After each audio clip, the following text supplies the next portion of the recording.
Hey everyone, Brian here with DIY Outdoor Life. In today's video, I want to try to save you guys some money and give you some awesome off-grid performance. We're going to be talking about a couple tips and tricks here. Sometimes I use a discount lithium iron phosphate battery to take the place of a portable power station. There's a lot we can do with this for a lot less money if you don't need all of the features that come with these more expensive systems. But my favorite tips and tricks, they're going to be related to how we get these portable power stations to work with a discount lithium battery. Whether you have a small one or a large one, there's ways that we can expand their runtime for pennies on the dollar compared to buying a much bigger system. So come along with me today and I'll share with you some of my secrets. So this process is naturally going to start with getting a battery. And we want to work with lithium iron phosphate. We've talked about that on the channel before. There's a lot of advantages to going with this chemistry of battery. The brand that I recommend, and I'll include a bunch of links in the description to give you options, is Temgot. I'm not brand specific. You can use whatever battery you want. I use different brands as well, but lately I've been zeroing in on Temgot for this type of application. It's a much cheaper battery. Their price point is always at the bottom of the barrel, but they give you high quality components and they put together a great battery. The reason why I like to recommend them is they give you a ton of options. So pay for what you need and don't pay for the rest. They have small batteries and large batteries, different voltages. This guy right here has become a favorite because you can get a plain LiFePO battery for like $2 an amp hour from them. But this one right here has low temperature protection, Bluetooth, an internal heater. So if you're using this in your shed or garage or camping in the winter, this will charge at freezing temperatures. They have a nice screen on the top that tells you the state of charge, a bunch of shunt information that's going to be really helpful. And they have a Bluetooth app. Sliding to the larger scale, this guy right here is the mother of all 12-volt batteries. This is a 460 amp hour LiFePO battery that they're selling that I've been using for all sorts of stuff. It has the same screen on the top, but it's still cheap. Now, do you need a battery this size? I don't know, maybe not. But I'm going to show you some of the ways that I've been using it. It's got nice handles, a metal case. I'm really thrilled with the lineup here. So this is the starting point. Before we get into how we use these batteries, I want to explain something that has confused some of my viewers in the past. I review lots of different batteries and I make recommendations based on situations and environments, and that can be a little confusing. But this is how I want you to think of it. I think of a battery as a tool. There's times that you use a tool every day. You rely on it. Maybe you work in the trades and use it to make a living. In that situation, I'm a buy once, cry once type of consumer. I want to get a professional quality tool that I can depend on for many years. There's other times that I go to Harbor Freight and I buy a cheap version of something. I have a couple good tape measures and then I have 100 cheap ones that I scatter all over the place. If you think of a battery as a tool, it's no different. I use my camper all the time. I've had a refrigerator running on that RV for years. Sometimes I turn it off in the winter if I'm not going camping as much, but I want to depend on that battery. I want professional grade stuff. That's why I recommend the Renogy Pro Smart, an SOK. If you have money, Battleborn is overpriced, but that is a professional grade tool. There's other times that I don't need all of that and I could save a ton of money. But this is a perfect tool for the job that we're going to talk about today. And that's why sometimes I recommend saving money and sometimes I tell you to save up and get something and buy it once. Okay, now let's get to work. This is a NOCO 12-volt plug. It's high quality. They sell a lot of junk online. This one has good copper. It has a really good socket with it. The terminals are good and it's fused for you on the positive side. If you did blow this fuse, you could simply replace it. But for beginners and advanced users alike, you don't have to splice this, add a fuse. This is as beginner friendly as it comes. You simply put red to red, black to black, and you have a 12-volt automotive style plug. With 12-volt batteries, we can power 12-volt appliances directly off the battery. There's no additional or expensive equipment required. So I have this one hooked up to the bigger battery, but I can simply take these lugs off and securely fasten positive to positive, negative to negative. There's good copper here. Make a good firm connection. Now, you can power your 12-volt appliances directly off of the battery. These 12-volt LiFePO batteries hold that voltage almost all the way through their whole discharge phase. So you can plug in any of your 12-volt stuff that you want. Think about a refrigerator, a DC CPAP machine, a laptop, a 12-volt TV.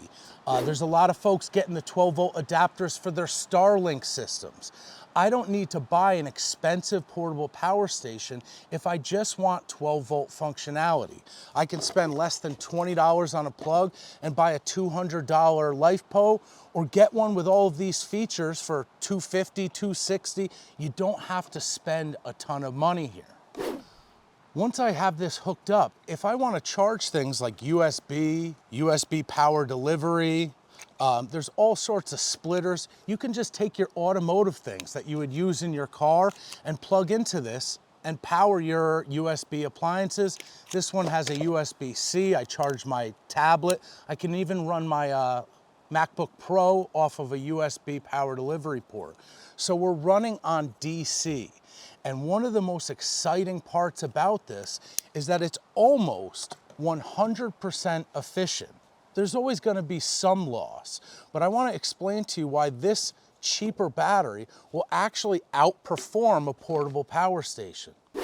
If you go with a 100 amp hour lithium battery, they're rated at 12.8 volts. So you multiply the amp hours times that voltage, this 100 amp hour battery has about 1280 watt hours. Now, using one of these NOCO plugs, you're going to be able to get almost all of that.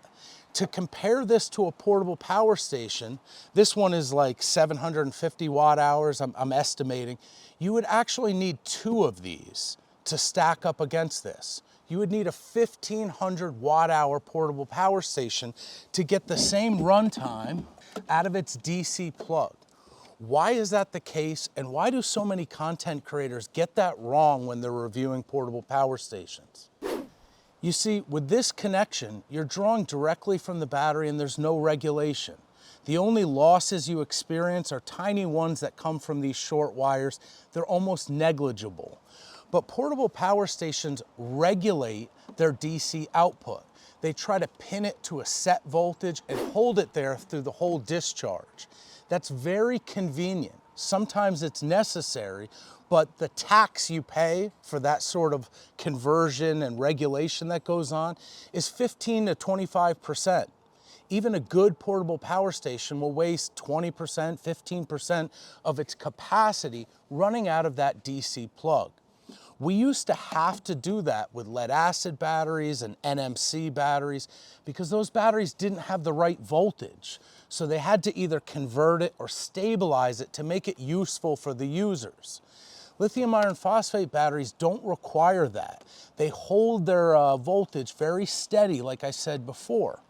But a lot of content creators, then when they're reviewing a LiFePO power station, they think that it's the same case there and that you're going to get near 100% efficiency. That's wrong. The majority of the portable power stations use higher voltage batteries. So they still have to buck and boost the voltage to use these plugs. So there is no free lunch. You're going to waste about 20% of your energy, your power storage, running out of this DC plug. And when you hook up a LiFePO like this, you don't. So that's a lot of words to try to let you know that you get 20% or more run time doing this simple little hack for your 12-volt appliances. So working with this Temgot this way, I can now tell the state of charge by just pushing the button on the top, or if you got the Bluetooth model like this, you can tell on your phone what state of charge the battery's at. Very handy. Like I said, red to red, black to black, secure it down firmly with either a screwdriver or a socket, and then they have these nice little insulated covers here. This battery has a handle, and for this kind of capacity, it's very light. But the sky's the limit here. If you want to put this in a battery box, great. Find a toolbox that it fits in and secure it in there so it's not rattling around. If you're a little bit more of an advanced user, instead of this NOCO plug, you could drill a hole in that toolbox and put a regular 12-volt socket, like a panel style socket. Just make sure you fuse the conductor that you're using. This one is actually rated for up to 20 amps. Even though single 12-volt appliances that run on these barrel plugs, they usually run up to 10 amps. So you could actually put a splitter in here and run more than one if you wanted to. For what we're doing, that's really not necessary. So we've saved a ton of money, and we now have a portable power solution to run our 12-volt appliances. But if you have an all-in-one portable power station, and if you look at the size, they're similar in size, and this is half the capacity. It's because they're including all of these other gizmos. They have the USBs, the comm controller, they have an inverter to run 110 appliances. But most importantly, they have a built-in charger. So you can plug this into wall power and actually charge this portable power station up. If we're gonna work this way with a 12-volt standalone, we have to find a way to charge this as well. This is a 20 amp battery charger. I got this one from Temgot because it's matched perfectly with this battery. You just take those insulated covers off and it's black to black, red to red with alligator clamps. It plugs into the wall.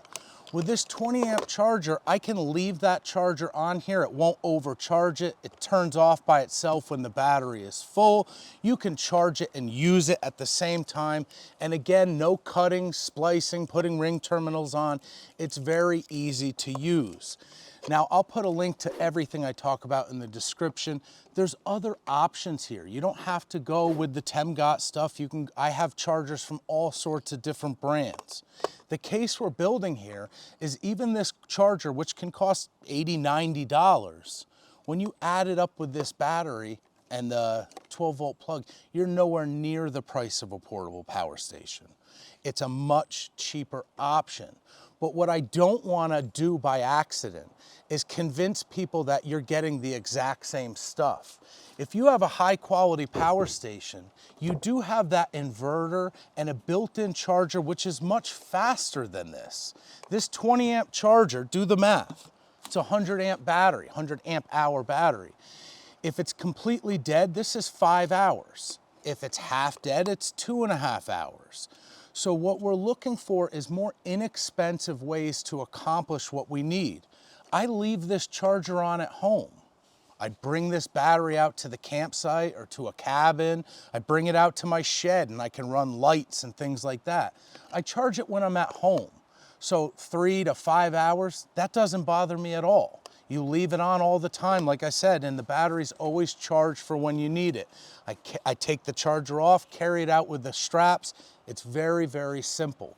So you do have a charging solution here and some simple ways here to save a bunch of money. Let me show you how I get this to work with portable power stations. That's my favorite stuff. So here's where things get interesting. If you buy a really good portable power station, this is an EcoFlow River 2 Pro. They get $500 to $600 for this thing. It's got the solar charger built in, the wall charger. You can use these outlets. So let's say you're running a television in your camper or you're working remotely, you're running a computer. This thing has the capability of running some decent size appliances out of this inverter, which we haven't yet done with this. There's no doubt that even though this costs a lot more money and has half the runtime as our setup, that there's a bunch of convenience features here that, I pay for. I love these systems. The limitation is the runtime. 768 watt hours, it's not gonna take very long to deplete that. So when the sun is shining, we can plug this into solar and get some charge back for a few hours a day. But every one of these portable power stations now come with a car charger that plugs into the PPS and goes to this barrel style 12-volt plug. I can plug this into this battery and I'm now charging this power station off this battery. In fact, I could charge this from dead to empty about 1.5 full times off of this battery setup. Now we're talking about something that's really interesting. your solar's gonna work for 4 or 5 hours a day. But once the sun goes down, I now have a way, I could put this in the back of my car, back of my truck, really easy to bring around with me. I have a way to bring this back up. So think about the money we could save on solar for normal camping trips, and think about how much cheaper this all-in-one portable power station is than like its big brother here, which costs a lot of money. So we can save a bunch of money and actually get those extended run times doing this. It does take most of the charge from this battery and put it into this. When this charger quits, this battery is about depleted. So this is a really cool feature, and I think it points to why I ponied up for this enormous battery. 460 amp hours, like over 5,500 watt hours. I place that in the back of my truck when I go camping. It's out of the weather. I now have like a solar simulator.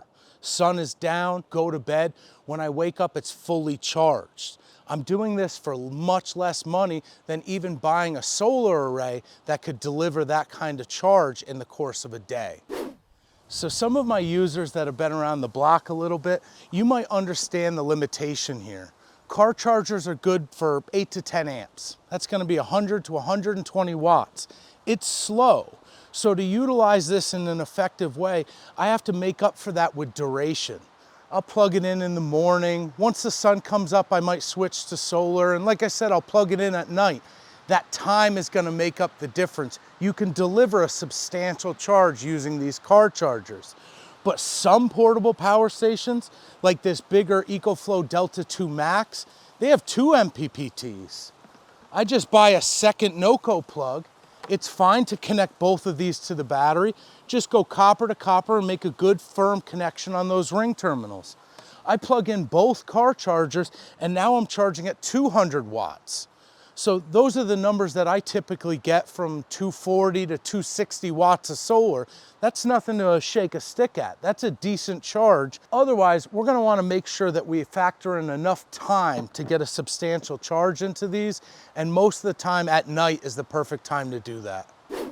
So the focus for us today was super simple. Anyone can do it. 2 simple screws and you're off to the races. And cheap. Saving hundreds, if not thousands of dollars to give us some options. If you guys are interested in this content, I can continue this with inverters. This is a pure sine wave Bouge RV inverter. I keep showing these in videos, but I haven't actually done any installs. With this device, you can actually use 110 AC power on your camper or off-grid setup the same way that I showed you how to use 12 volts. We could do a video setting those up. But there's other devices that we could talk about on the channel as well. This is the EcoFlow alternator charger, and this can do all of the things that we talked about today 8 times faster. So it doesn't fit in my super cheap and super easy video for today. We can come back to this if you're interested, but this can transfer from batteries to portable power stations made by EcoFlow 800 watts at a clip. So instead of 100 watts, we can multiply that by 8 with this device. But it can also draw from your power station and charge your battery. So if you have great solar and your battery's getting charged up, you can use this device to charge these batteries up to either use in addition to or as a supplement to your standalone chargers. So we live in a crazy cool world today. There's gizmos and gadgets for everything. If you're interested in this content, let me know and we'll keep making it. Check out the links in my description, and I appreciate you guys as always for making it this long into the video. See you guys next time.